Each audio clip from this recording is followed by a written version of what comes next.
పశ్చిమాసియాలో America Iran మధ్య మళ్లీ యుద్ధం మొదలైంది. ఇరు దేశాల పరస్పర దాడులు ప్రతిదాడులతో మధ్యప్రాచ్యం దద్దరిల్లింది. కువైట్, బహ్రెయిన్లోని అమెరికా స్థావరాలపై దాడులు చేసినట్లు ఐఆర్జీసీ ప్రకటించింది.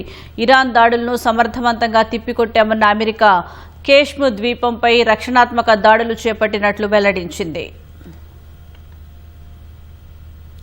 గల్ఫ్ దేశాల్లోని అమెరికా స్థావరాలపై Islamic revolutionary guard corps IRGC భీకర దాడులతో విరుచుకుపడింది.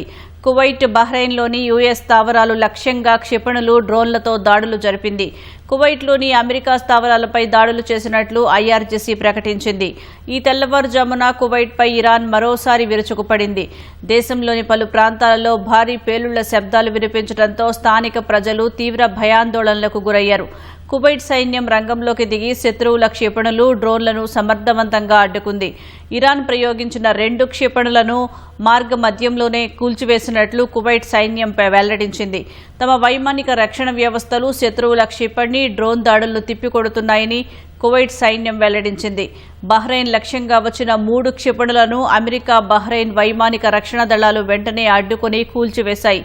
దేశవ్యాప్తంగా హెచ్చరిక సైరన్లను మోగాయి.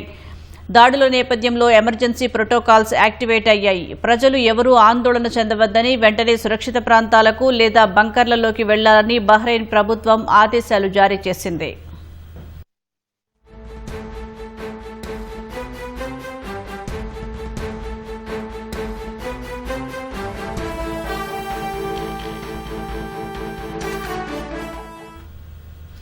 ఇరాన్ దాడులను సమర్థవంతంగా తిప్పికొట్టామన్న అమెరికా ఎదురు దాడులకు దిగినట్లు పేర్కొంది. ఇరాన్లోని కేష్మ్ ద్వీపంపై రక్షణాత్మక దాడులు చేపట్టినట్లు అమెరికా సెంట్రల్ కమాండ్ ప్రకటించింది. అటు తొలుత ఇరాన్ దాడులు చేసిందన్న అమెరికా వాదనలను పర్షియన్ గల్ఫ్, హర్మూజ్ జలసంధి, కేష్మ్ ద్వీపంలో అమెరికా దాడులకు ప్రతీకారంగా తాము దాడులు జరిపినట్లు ఇరాన్ ప్రభుత్వ అధికారిక వార్తా సంస్థ IRIB ప్రకటించింది.